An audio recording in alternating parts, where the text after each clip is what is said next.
The final entry for the cycle concerns time, not calendar time, but operational lag. Based on prior campaigns, the staff estimates a minimum delay of 10 to 14 days between enemy losses at the front and measurable replenishment effects. That window is treated as fixed. It is built into planning assumptions and reserve calculations. Within that window, destruction accumulates. Replacement does not. The assessment cell records that the enemy's armored force is operating inside a narrowing temporal margin. Every additional day of pressure should increase strain on repair units, transport columns, and crew availability. The model predicts that visible effects will emerge before the end of the month. At 08:30 hours, the room empties. Papers are stacked. Maps are rolled. The next update is scheduled for the following morning. No one remains behind to revisit the figures. There is no reason to. The system has produced a coherent output. It has done so using validated inputs, proven coefficients, and familiar constraints. The doctrine holds. The math closes. The inventory supports the conclusion. Chapter 1 ends with complete professional confidence, derived not from optimism, but from precedent. The system believes it understands the limits. Enemy armored strength is not evaluated as a snapshot. It is treated as a flow problem. Tanks enter the system at the factory gate and exit at the battlefield. Between those points lie delays that cannot be compressed without structural change. German intelligence estimates begin with known British and American production figures derived from pre-war industrial surveys and wartime output reports. These numbers are already discounted for inefficiency, bombing disruption, and competing demands. What remains is considered maximum theoretical capacity, not deliverable strength. From production, the model applies transit delay. Vehicles must be loaded, shipped, unloaded, staged, crewed, and transported forward.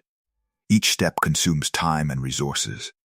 Normandy's coastline is identified as the dominant choke point. Beach unloading is limited by tide, weather, vehicle congestion, and the vulnerability of temporary facilities. No deep water port is yet operational. The staff assumes friction at every stage. Vehicles arrive without crews. Crews arrive without vehicles. Fuel arrives late or in the wrong quantity. Spare parts trail the main body by days. None of these factors are optional. They are structural. Reports begin to surface indicating that enemy armored units are reappearing in the same sectors within 48 to 72 hours after suffering losses. These reports are logged, but categorized as redistribution. Units can be shifted laterally faster than they can be rebuilt. Concentration does not imply replenishment. Doctrine allows for this explanation. It requires no adjustment to baseline assumptions. The system is designed to resist overreaction to partial data. The chapter exists to fix the reference frame. By defining what replacement means and how long it must take, the system defines the boundary of the possible. Anything outside that boundary is treated as error until proven otherwise. Unloading capacity remains finite. Transit time remains fixed. The pipeline remains constrained. No alarms are triggered. The baseline holds. The assessment cell formalizes these assumptions into tables that can be reused. Each column represents a delay that cannot be bypassed. Manufacturing lead time measured in weeks. Ocean transit measured in days.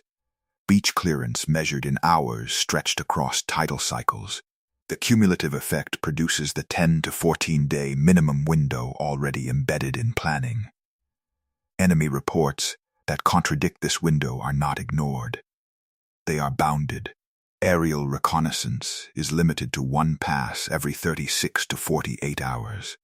Ground observation is fragmented by hedgerow terrain and smoke. Identification errors between similar Sherman variants are common. The system assumes undercounting is safer than inflation. There is also institutional memory. In earlier campaigns, Premature conclusions about enemy replacement capacity led to wasted reserves and mistimed counterattacks. That experience reinforces caution. The system prefers delay to correction. By the end of the chapter's analysis, the model remains intact. Replacement is treated as linear and slow. Attrition is treated as cumulative. Normandy's logistical constraints are assumed to mirror earlier theaters closely enough to justify the comparison. The purpose of this chapter is closure. It locks the assumptions in place and makes them resistant to revision. Every subsequent calculation will inherit these values unless an explicit override is authorized. No override is requested. The pipeline remains finite. The delays remain real. The assumptions remain sufficient. The third cycle introduces variance. Aerial photography from successive passes shows an inconsistency. The density of wrecked armored vehicles increases along previously contested roads and junctions, yet the estimated number of operational enemy tanks in forward areas does not decline at the predicted rate. The frontage appears saturated beyond what the attrition model allows.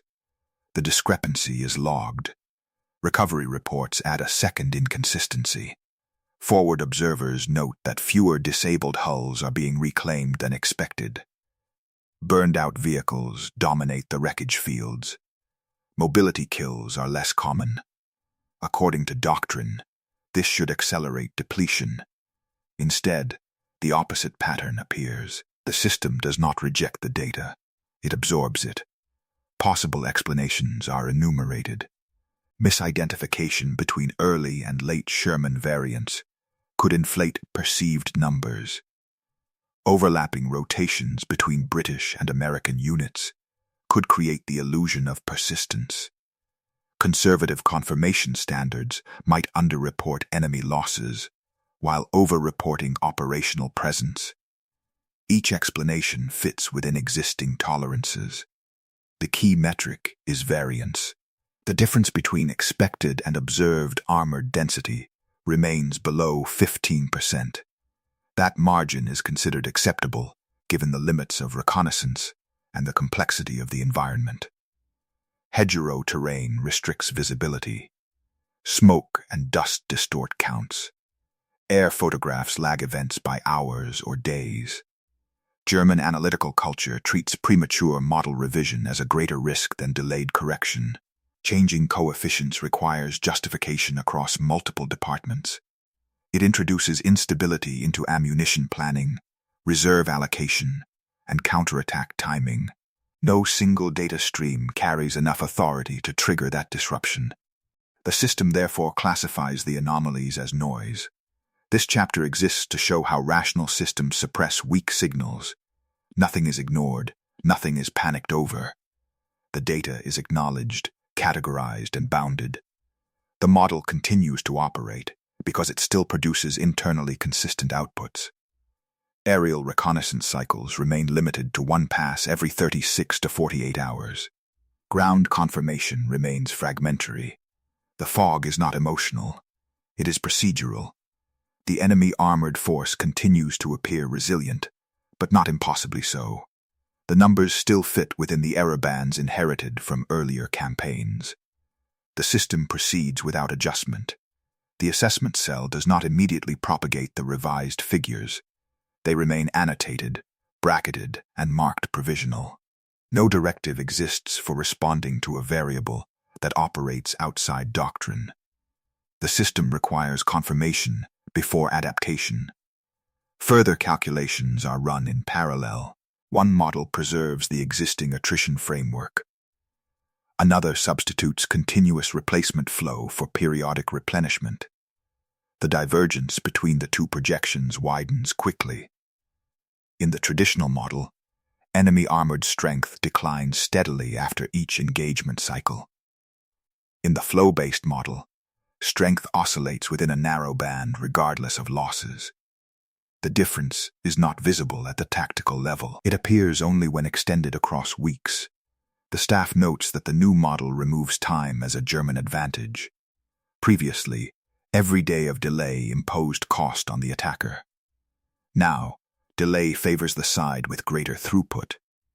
Defensive success no longer compounds. It plateaus. No immediate corrective action is possible. German production cannot be expanded. Transportation cannot be accelerated without fuel. Reserve deployment cannot compensate for a structural imbalance.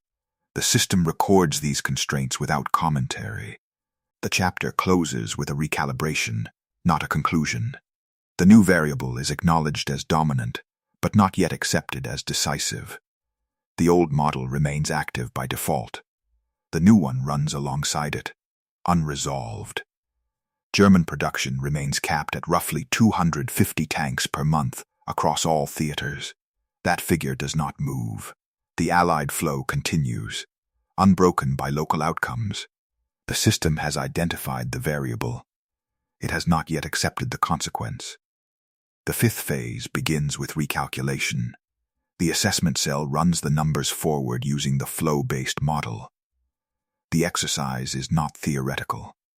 It uses the same inputs as before, reordered. Losses are plotted against replacement not by month, but by day. The effect is immediate.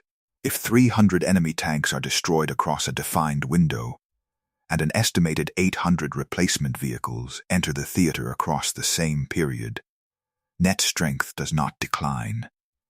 It stabilizes. Destruction ceases to reduce capacity. It merely increases turnover. The implication is structural. Every successful engagement consumes German ammunition stocks, exposes firing positions, and fixes units in place. Time spent destroying vehicles does not accumulate advantage. It consumes margin. German defensive efficiency is recalculated as a liability. High kill ratios require sustained contact. Sustained contact accelerates ammunition expenditure and barrel wear. Resupply cycles for anti-tank munitions average 7 to 10 days under current conditions. That lag cannot be shortened. The system projects forward 21 days. Under continued pressure, operational reserves fall below critical thresholds before any measurable reduction in enemy armored presence occurs. The curves diverge. They do not cross. No emotional language enters the record. The realization is clerical. Tables no longer close. Forecast sheets require footnotes to explain why expected declines do not appear. The staff notes that no alternative model exists. Doctrine does not include a response to an enemy whose replacement rate exceeds destruction capacity. Planning inertia dominates. Orders are not changed because no executable alternative has been defined. This chapter exists to mark the mathematical break. The failure is not tactical. It is not moral. It is numerical. Ammunition stocks continue to move on fixed schedules. Fuel allocations remain constrained by transport losses. The calendar advances without adjustment. The system does not panic. It recalculates and records. The recalculation propagates upward through the planning chain. Corps and Army-level summaries receive amended projections with unchanged recommendations. The numbers speak, but they do not instruct. There is no directive attached that explains how to act on a forecast, that offers no point of leverage. The staff tests sensitivity. If enemy losses increase by 10%, the curve barely shifts. If losses double for short periods, the effect is temporary. The replacement flow absorbs the shock within days. Only sustained destruction far beyond current capacity would alter the outcome, and no mechanism exists to generate it. The system notes inversion. Previously, time favored the defender. Now, time favors the side with higher industrial velocity. Every additional day fixes German formations in exposed positions, while the opposing force regenerates behind the line. Efficiency produces endurance problems rather than solutions. The assessment includes a quiet constraint review. Ammunition resupply remains bound to rail lines under air pressure. Fuel stocks are rationed to preserve mobility for contingencies that no longer materialize. Barrel wear and vehicle fatigue accumulate without strategic payoff. No orders change. The system cannot act without a model that closes. Planning continues on inertia, not denial. The numbers are accepted as accurate. They are simply unusable. The chapter ends with a stable condition. The math no longer offers a path to advantage. It only describes rate mismatch. The realization is complete, but it does not yet reach those executing the plan. The failure exists entirely on paper. The sixth phase marks the point where abstraction runs out. Until now, imbalance has existed in forecasts, tables, and projections. In this phase, it reaches operators. The transition is not announced. It arrives as schedule pressure. Infantry formations receive revised holding instructions. Sectors are extended laterally because armored relief is delayed. The change is justified administratively, not tactically. Units are told to absorb frontage temporarily until the situation stabilizes. No date is attached to that stabilization. Tank units experience a different distortion. Replacement vehicles arrive faster than replacement crews. Newly delivered hulls sit idle for hours or days, while crews are reassigned from depleted companies. Training cycles are truncated. Rest intervals are compressed. None of this violates regulations individually. Collectively, it erodes margin. Medical evacuation reports begin to exceed planning assumptions. Wounded personnel accumulate faster than transport capacity clears them. This is not described as crisis. It is logged as throughput mismatch. Evacuation timelines extend from hours to days. Units retain injured personnel longer than designed. Commanders at lower levels adjust locally. They shorten patrols. They reuse positions beyond recommended exposure limits. Ammunition expenditure is moderated not to conserve supplies for decisive action, but to stay within resupply schedules that no longer align with engagement tempo. The system stretches without breaking. Every adjustment trades one constraint for another. Extending infantry frontage reduces reserve depth.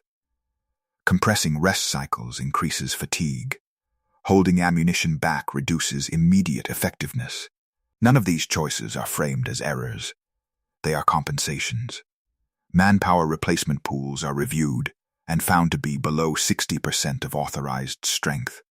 This figure does not trigger withdrawal criteria. It simply narrows options. Strategic movement remains constrained by fuel availability and the absence of a disengagement window. The Allied breakout timeline closes quietly. The opportunity for large-scale repositioning passes without formal recognition. By the time it is acknowledged, it is already irrelevant. This chapter exists to show where failure becomes experiential, not emotional, not dramatic. Schedules slip, rotations compress. Capacity is exceeded incrementally. The system does not collapse.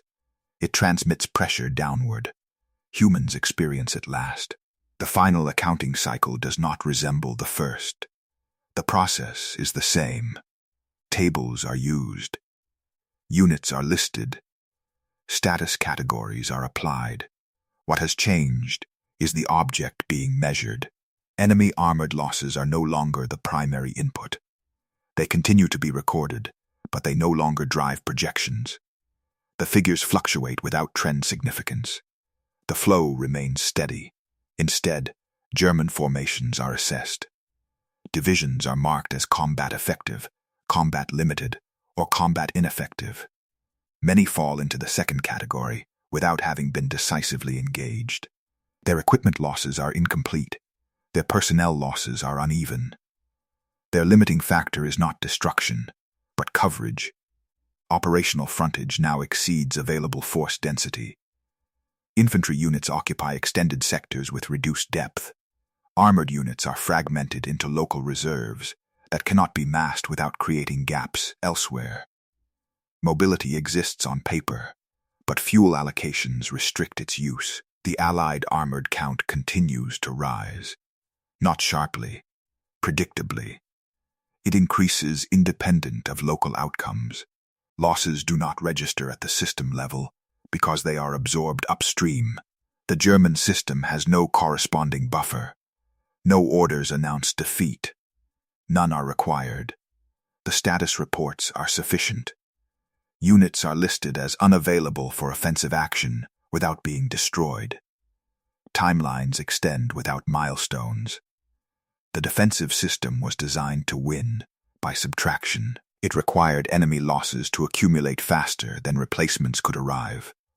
That condition no longer exists. The moment of decision passed earlier, inside spreadsheets rather than battlefields. The final entries are routine: ammunition stocks, fuel levels, manpower availability. All are within expected ranges individually. Collectively, they do not align. No lesson is written. No conclusion is stated. The system records the outcome and stops calculating.